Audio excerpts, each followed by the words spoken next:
All right. Well, today we start with either a rebuttal or a ass-kissing session with from Boswell to Sam Johnson in letter form. To Dr. Samuel Johnson, Auchinleck, November 6th, 1766. Much esteemed and dear sir, I plead not guilty to. Then we have a series of asterisks and the footnote. The passage omitted explained the transaction to which the preceding letter had alluded. So, you cut that part out. Having thus, I hope, cleared myself of the charge brought against me, I presume you will not be displeased. Oh, by the way, that was about the about why he sent a dedication to somebody he didn't like, and I guess he explained it here, but we don't have that part. Anyway, back to the letter. Having thus, I hope, cleared myself of the charge brought against me, I presume you will not be pleased if I escape the punishment which you have decreed for me unheard. If you have discharged the arrow of criticism against an innocent man, you must rejoice to find that they have missed him, or have not been pointed so as to wound him. To talk no longer in allegory, I am, with all deference, going to offer a few observations in defense of my Latin, which you have found fault with. Oh, so great! This is going to be a letter about. Yep, it's a letter about Latin. You think I should have used spy prime instead of spy altere.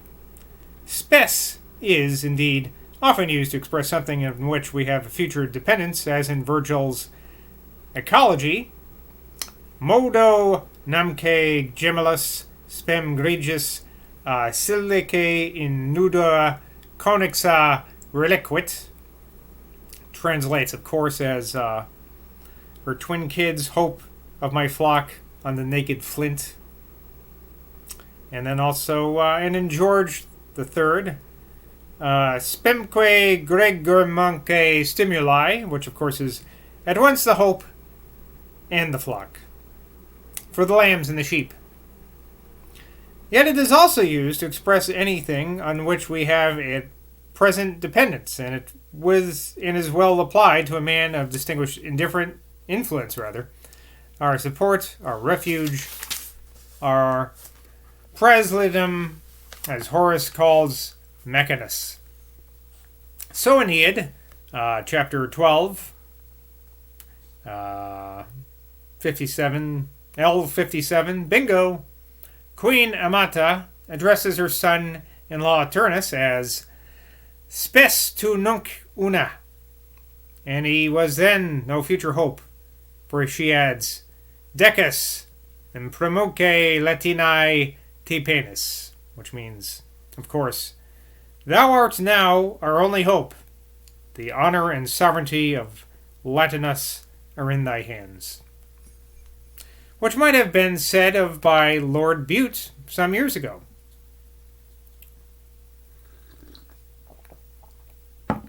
Now I consider the present Earl of Bute to be exulse famile de Bute apis spes prima, and my Lord Montestewart, as his eldest son, to be spes altura. So in Aeneid, chapter 12, line 168, after having mentioned Pater Aeneas, who was the present space, the reigning space, as my German friends would say, the spes prima, the poet adds, et juxta Achaeus magnae spes altura Romae, which of course means, at his side Achaeus' second hope of queenly Rome. You think altere ungrammatical, and you tell me it should have been alterae. You must recollect that in older times alter was declined regularly. And when the ancient fragments preserved in the Juris Civilis Fontes were written, it was certainly declined in the way that I use it. This, I should think, may protect a lawyer who writes altere in a dissertation upon part of his own science. But as I could hardly venture to quote fragments of old law to so classical a man as Mr. Johnson, I have not made an accurate search into these remains to find examples of what I am able to produce in poetical composition. We find in Plot, Rudens, Act 3, Scene 4, Nam hoc altere patriae quo sid profecto nescio, which means I don't know where this other girl comes from. Plautius is, to be sure, an old comic writer, but in the days of Scipio and Laelius we find Terence, Hautemonian, Act 3, Scene 3, Act 2, Scene 3, Hoc ipsa it itinere altere dum narrat forte odivi. I chanced to hear Antiphilia tell that on the way to the other girl. You doubt my having authority for using genus absolutely for what we call family, that is, illustrious extraction. Now, I take genus in Latin to have much the same signification with birth in English, both in their primary meaning expressing simply decent, but both made to stand car, some Greek letters here, for noble descent. I'm sorry, this is going to be a very confusing part to, you might want to skip over this letter. Genus is thus used in Horatio Lib 2, version 1.8, et genus et virtuus nisi cum re velior alga est, which means without substance, blood and valor are more valueless than seaweed.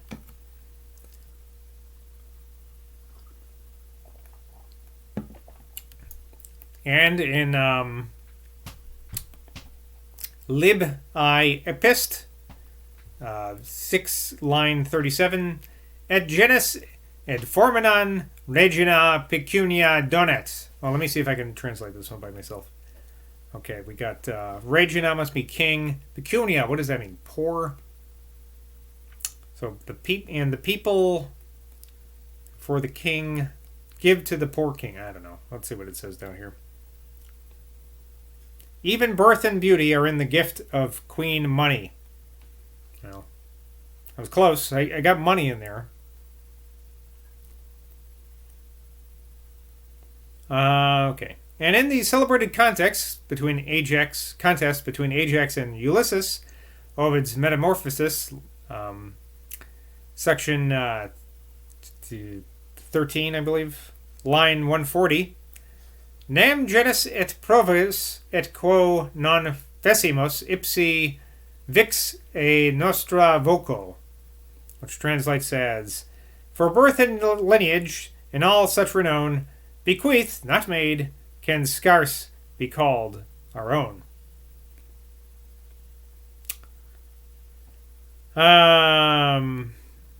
Okay. Moving on still with the Latin. Hominis nullus originis, for nullus orte majoribus, or nullo loco nati, is, you are afraid, barbarous. Origio is used to signify extraction, as in Virgil's Aeneid, section 1, line 286. Nascitur pulchra Trojanas origine Caesar, which translates as, a prince shall be born of the fair stock of Troy. And in Aeneid, section 10, line 618, ille tamen nostra deduxit origine nomen. And yet his name is drawn from our lineage. And as nullus is used for obscure, is it not in the genius of the Latin language to write nullus originis for obscure extraction? I have defended myself as well as I could. Might I venture to differ from you with regard to the utility of vows? I am sensible that it would be very dangerous to make vows rashly and without due consideration. But I cannot help thinking that they may often be of great advantage to one of a variable judgment and regular inclinations. I always remember a passage in one of your letters to our Italian friend Beretti, where talking of the monastic life, you said you do not wonder that serious men should put themselves under the protection of a religious order when they have found how unable they are to take care of themselves. For my own part, without affecting to be a Socrates, I am sure I have a more than ordinary struggle to maintain with the evil principle. And all the methods I can devise are little enough to keep me tolerably steady in the paths of rectitude. I am ever, with the highest veneration, your affectionate, humble servant, James Boswell. Okay, gotta take a breather. So, in case you couldn't understand any of that, and I wouldn't blame you, basically Boswell was writing back to Sam Johnson, who had been criticizing Boswell's Latin in his dedication, and offering why he chose the grammatical interpretation of Latin that he did. And why Boswell decided to include that in his book about Johnson, I don't know. Maybe he just still had a beef about that, thought he was right, and really wanted to clear the air about how his Latin was fine and Johnson was wrong. I think we're spared Johnson's rebuttal to that. Hopefully he didn't waste his time writing one. And at any rate, it doesn't seem like we have another thing where Sam Johnson is writing a rebuttal to Boswell's choice of Latin. I am taking a Latin class online for free, so maybe I'll send if I remember, I'll send the teacher that little exchange and see what they say about it, if who's right, who's wrong. That'd be fun to find out, wouldn't it? Anyway, let's continue. It appears from Johnson's diary that he was this year, that's 1766, at Mr. Thrale's from before midsummer till after Michaelmas, and that he afterwards passed a month at Oxford. He had then contracted a great intimacy with Mr. Chambers of that university, afterwards Sir Robert Chambers, one of the judges in India. He published nothing this year in his own name, but this noble dedication to the King, of Gwyn's London and Westminster approved, was written by him, and he furnished the preface and several of the pieces which compose a volume of miscellanies by Mrs. Anna Williams, the blind lady who had an asylum in his house. Of these there are his epitaph on Phillips, translation of a Latin epitaph on Sir Thomas Hammer, Friendship and Ode, and The Ant. A paraphrase from the Proverbs, of which I have a copy in his own handwriting, and for eternal evidence I ascribe to him to Miss Blank, under giving the authors a gold and silver network purse of her own weaving, and a happy life.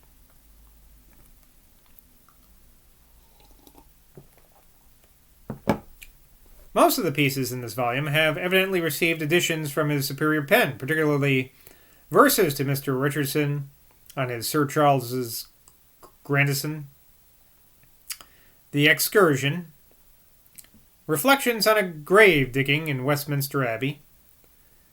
There is in this collection a poem on the death of Stephen Gray, the electrician, which on reading it appeared to me to be undoubtedly Johnson's. I asked Mrs. Williams whether it was not his. Sir, said she, with some warmth, I wrote that poem before I had the honor of Dr. Johnson's acquaintance. I, however, was so much impressed with my first notion that I mentioned it to Johnson, repeating at the same time what Mrs. Williams had said. His answer was, It is true, sir, that she wrote it before she was acquainted with me, but she has not told you that I wrote it all over again except 2 lines.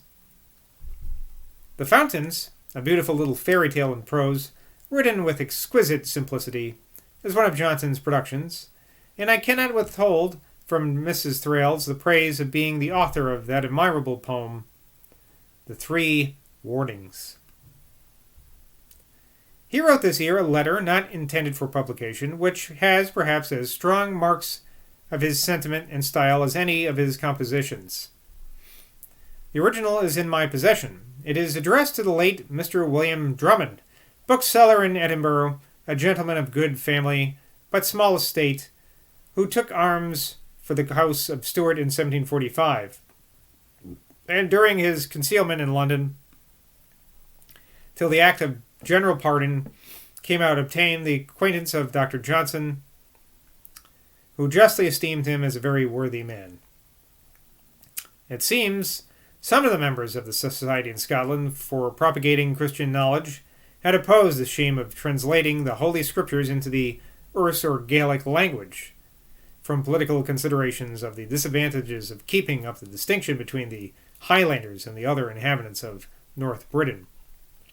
Dr. Johnson, being informed of this, I suppose by Mr. Drummond, wrote with a generous indignation as follows.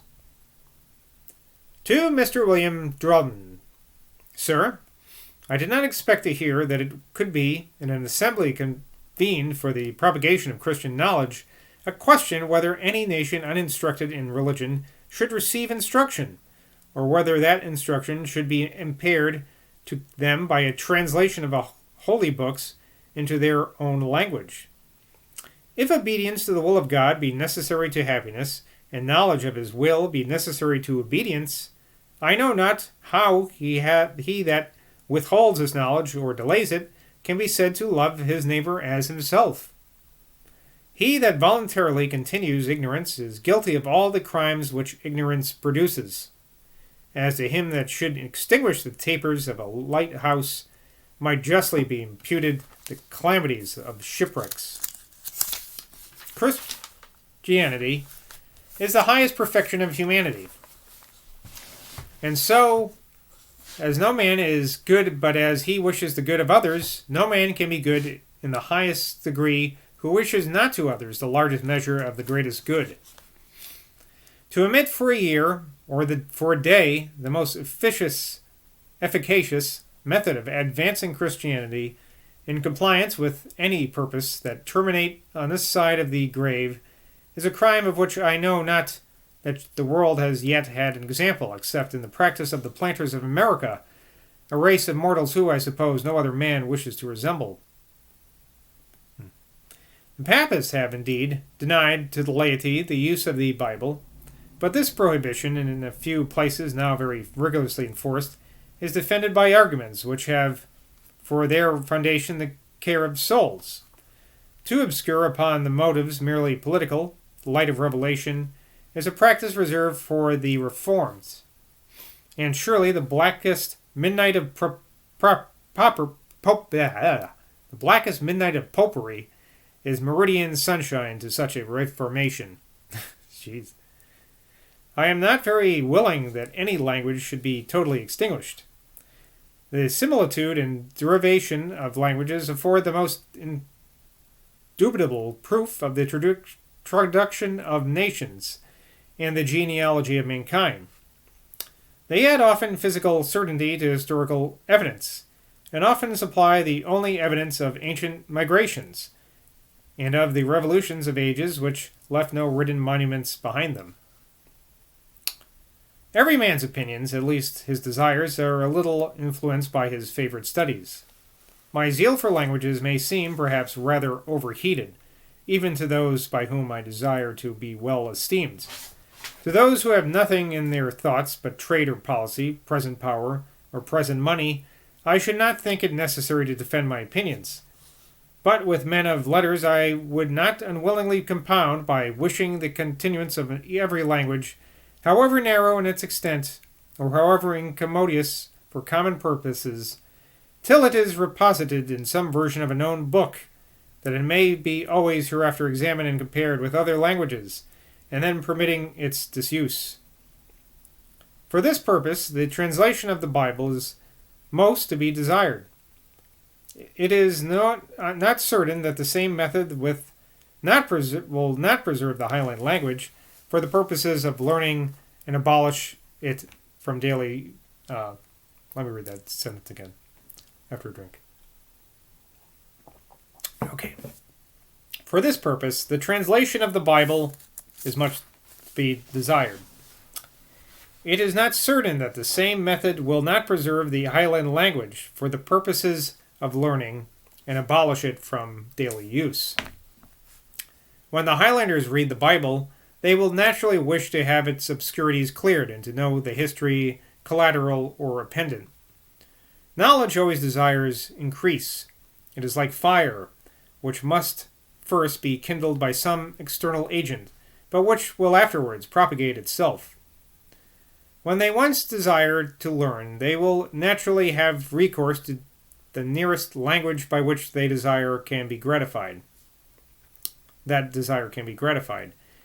And one will tell another that if he would attain knowledge, he must learn English. This speculation may perhaps be thought more subtle than the grossness of a real life will easily admit. Let it, however, be remembered that the efficacy of ignorance has been long tried and has not produced the consequences expected.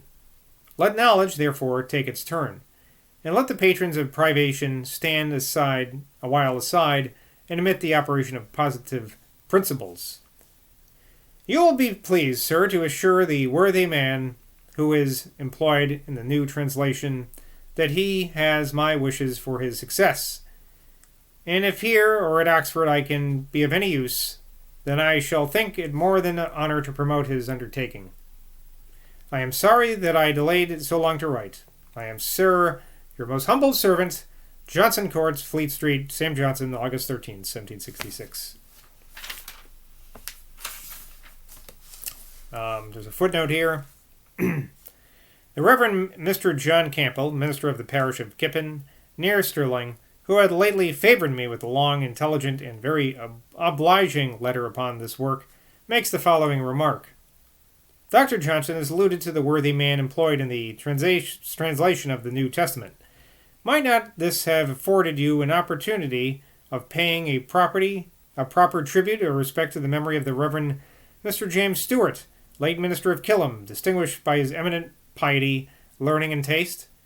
The amiable simplicity of his life, his warm benevolence, his indefatigable, this word I can't pronounce, and successful exertions for civilizing and improving the parish of which he was minister for upwards of 50 years, entitle him to the gratitude of this country and the veneration of all good men. It certainly wouldn't be a pity if such a character should be permitted to sink into oblivion. That was a workout today, I gotta say. Well, I think I read that last letter a little better than the first, but not my best work. Yeah, everybody has off days, right? Till next time, bye from Boswell.